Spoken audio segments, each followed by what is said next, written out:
For years, Tuskys supermarket was more than just a place to shop. It was part of Kenya's everyday life. Families would pile into cars on weekends and head to their nearest branch. Children would tug their parents' sleeves for snacks. Parents would fill their trolleys with fresh bread, milk, and vegetables. During the December holidays, queues at the till stretched into the aisles as shoppers stocked up for Christmas. In January, its stationery sections were packed with parents preparing their children for the new school term. From its humble beginnings in Nakuru in early 1980s, Tuskys grew into one of the largest supermarket chains in the country, with more than 60 outlets across Kenya and even Uganda. But behind the warm memories and busy aisles, challenges were quietly building. Management disputes within the founding family, growing debts, delayed supplier payments, and competition from modern, well-funded rivals. The same supermarket that once overflowed with goods began showing empty shelves. Loyal suppliers turned away, workers went unpaid, and customers started shopping elsewhere. This is the unbelievable story of how Tuskys, once Kenya's biggest supermarket empire, went from ruling the shelves to vanishing overnight. But before we continue, if you find this video interesting, make sure to like and subscribe for more captivating stories. Tuskys. Pay less, get more every day. The Tuskys story begins with Joram Kamau, a man whose entrepreneurial instincts were sharper than most. In the early 1980s in Rongai, Nakuru County, Kenya's retail industry was still young. Supermarkets were rare outside major towns, and most shopping happened in open-air markets or small dukas. Kamau spotted an opportunity in something many traders overlooked: mattresses. Why mattresses? They were bulky, durable goods that offered good profit margins. More importantly, they were a getaway product. People needed them whether they were moving out into a new house, starting a family, or upgrading their living conditions. Kamau had a secret weapon: a close business friendship with Mangalal Shah, the founder of Nakumatt. Mangalal Shah supplied him with stock on generous credit terms, allowing Kamau to sell fast and pay later. This arrangement gave him the financial breathing space that many small traders never had. Kamau's first shop was called Magic Superstore, and while it didn't yet carry the variety of a supermarket, it was already building the Tuskys DNA. Kamau was the kind of shopkeeper who remembered your name, asked about your family, and sometimes let trusted customers take goods on credit. This wasn't just about selling products, it was about building relationships. In retail, especially in a tight-knit community like Rongai, relationships meant loyalty, and loyalty meant repeat customers. Every satisfied buyer was a living advertisement for his store. By the late 1980s, Kamau was thinking bigger. Kenya's economy was urbanizing fast, and Nairobi was the place to be if you wanted to scale. In 1988, he made his boldest move yet, opening a branch on Mfangano Street in Nairobi's central business district. With this expansion came a new identity: Tusker mattresses. The name blended two ideas: strength and reliability, symbolized by the African elephant, Tusker, and the core product that had launched his business, mattresses. Over time, as the store began stocking more than just beddings, the name was shortened to Tuskys. It was short, catchy, and easy to remember, a marketing goldmine. Kamau's location choices were never random. He targeted high footfall areas, places near bus stops, busy streets, or commuter hubs. This meant the store was always in the path of people going to or from work, making it convenient for quick purchases. His pricing strategy was equally calculated: keep margins thin but move high volumes. This attracted price-sensitive shoppers, many whom were working-class Kenyans who needed affordability without sacrificing quality. And unlike some competitors, Kamau paid attention to service. His staff were trained to be approachable, making shopping at Tuskys feel friendly and safe. By the early 1990s, the formula was working. Kamau had created a brand people trusted, one that felt rooted in Kenyan values of community and resilience.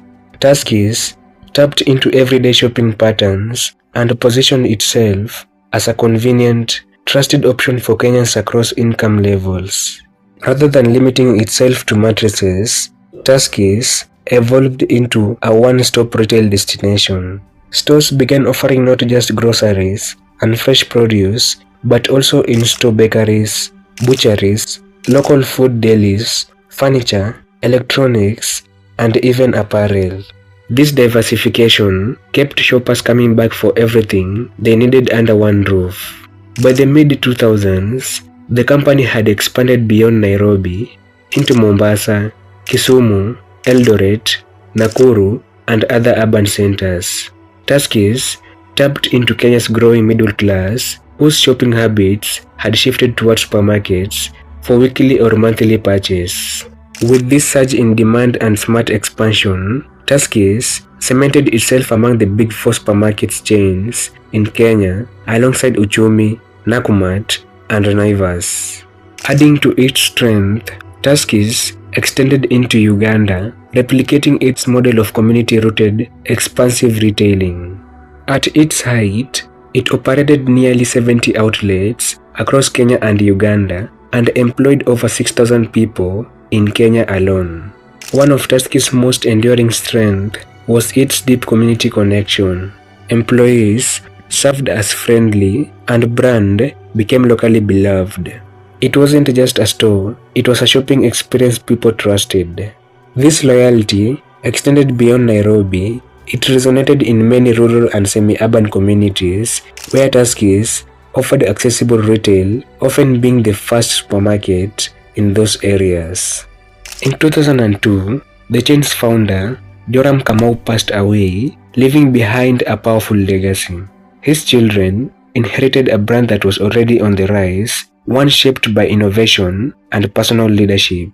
But it was also a brand deeply tied to the character and trust that Kamau had embodied. His death created a vacuum in leadership and cohesion.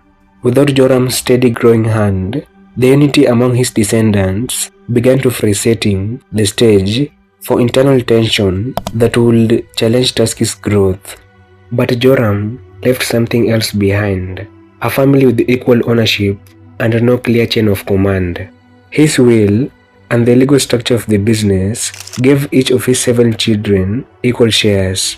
In theory, this was fair. In practice, it set the stage for one of Kenya's most public and damaging family business feuds. In the first few years after Joram's death, the siblings pulled together. They all understood the value of protecting the family's main source of income. The family's early unity wasn't necessarily because they saw eye to eye on everything. It was because they were still facing outward, competing against rivals like Nakumatt, Uchumi, and Naivas. That external competition kept them focused, but beneath the surface, subtle fault lines were already forming. The siblings had different personalities, different ambitions, and a different management style. Some were natural operators who enjoyed being in the stores, talking to staff and customers. Others preferred strategic decisions and financial control. And some were largely passive, content to collect their shares of the profits. On paper, they were equal partners, but in business, equal ownership does not mean equal influence. Those running the day-to-day operations began to feel they were shouldering more responsibility and should therefore have more say in strategic decisions. Those not involved in daily management, on the other hand, sometimes felt sidelined or excluded from key decisions.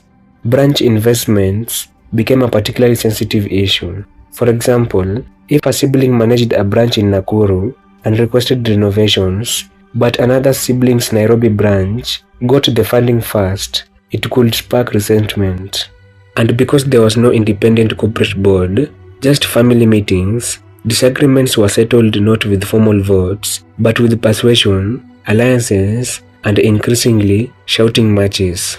The first public hint of trouble came when financial audits revealed that over 1.6 billion Kenyan shillings had been advanced to entities linked to some family members.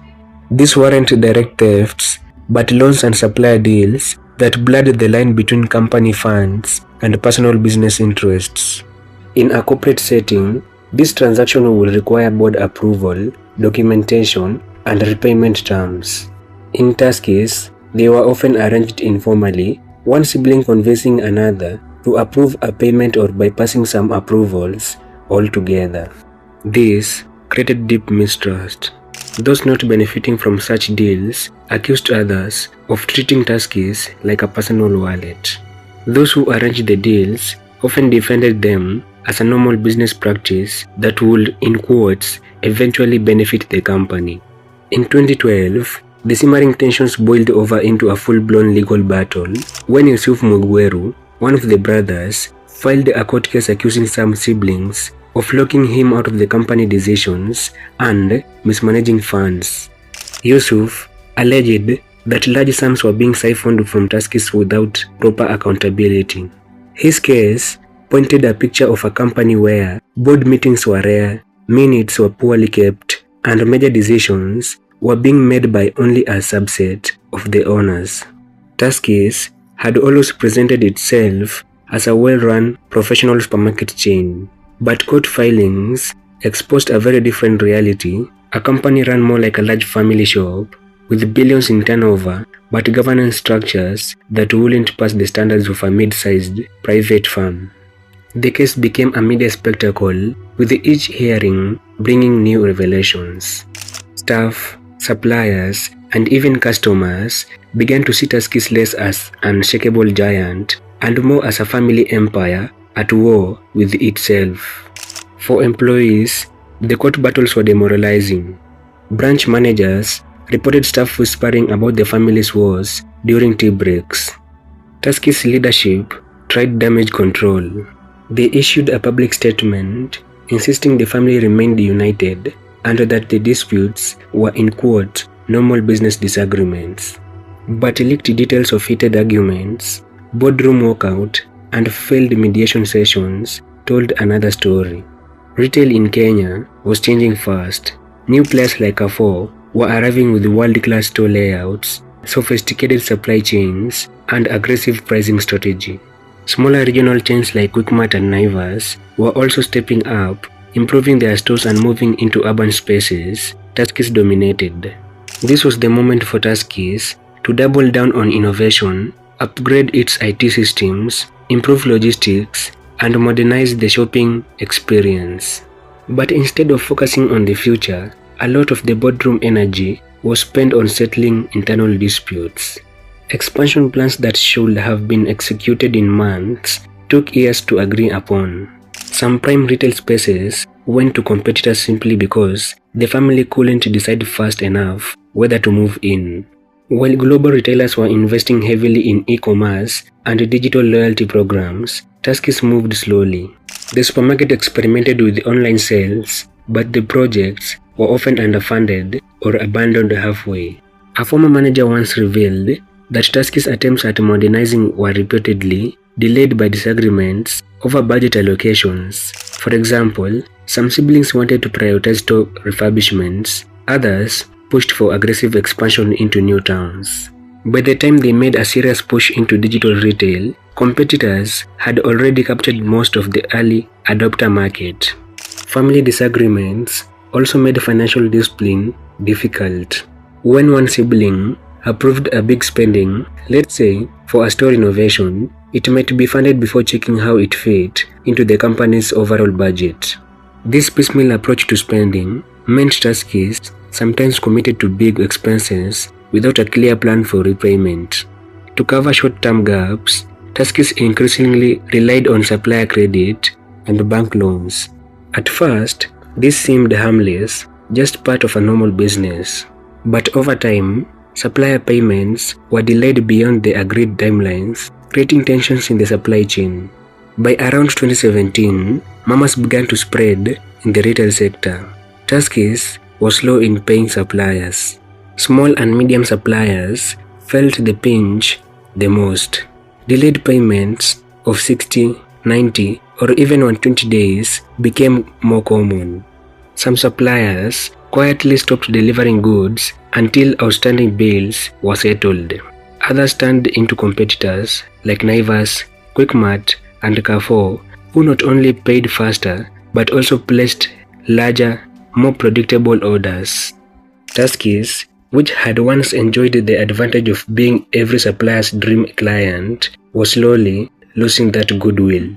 And in retail, when suppliers lose trust, empty shelves aren't far behind. By early 2020, the cracks at Tuskys were no longer hidden in boardrooms whispers, they were spilling onto the shop floor. Shoppers noticed it first. Shelves that were once stocked to the brim now had wide empty gaps. With stock shortages biting and rent arrears piling up, the first casualty was the stores themselves. Underperforming branches were closed to cut losses, but the move quickly became a desperate retreat. In Nairobi's prime malls, landlords padlocked entrances after months of unpaid rent, in some cases exceeding 10 billion Kenyan shillings per store. What began as a handful closures turned into a wave. Branches in Kisumu, Eldoret, and Mombasa went dark. Even iconic Nairobi outlets, once considered untouchable, shut down. Entire mall wings fell silent. Their corridors now lined with to-let notices where Tuskys branding had stood for years. The Kenya Association of Manufacturers issued an unprecedented advisory warning members to avoid supplying Tuskys on credit. This was effectively a public blacklisting, cutting the company off from its own lifeblood. Without goods, the chain had nothing to sell. Without sales, it had no cash to pay debts. The boycott had a domino effect. Fewer goods meant fewer customers meant lower sales, and lower sales meant even less ability to pay suppliers. The spiral tightened each month. For thousands of employees who had once formed the backbone of the retailer, the collapse was personal and painful. Salaries were delayed for months, sometimes partially paid, sometimes not at all.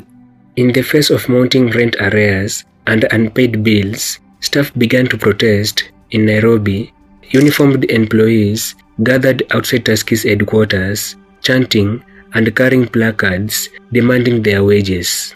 Some protests took place outside closed branches, where staff stood alongside shuttered doors, a public reminder of the human cost behind the empty shelves. Amid the chaos, management announced talks with a Mauritius-based equity firm, promising a 2 billion Kenyan shillings lifeline. The Competition Authority of Kenya even approved the investment as an emergency measure to prevent collapse. But the money never arrived in time. Negotiations dragged, due diligence slowed the process, and creditors grew impatient. While executives clung to the hope of new capital, branch closures accelerated. Each week, more locations went dark. Tuskys announced a restructuring plan, consolidating operations, negotiating with suppliers, focusing on core outlets. But without stock, cash flow, or trust from the market, restructuring was like patching a sinking ship with paper. The creditors' demands kept growing, staff unrest didn't ease, and public confidence was gone. By mid-2021, Tuskys was a shadow of itself. From more than 60 branches, fewer than 10 limped on. For many Kenyans, the collapse felt like watching a slow-motion implosion. One week, another store closed. The next week, more lawsuits hit. The following month, yet another supplier walked away. The fall was not a single catastrophic moment. It was a relentless series of blows over months, each one chipping away at a retail giant until there was almost nothing left. By the end, the Tuskys name remained. but the empire it once represented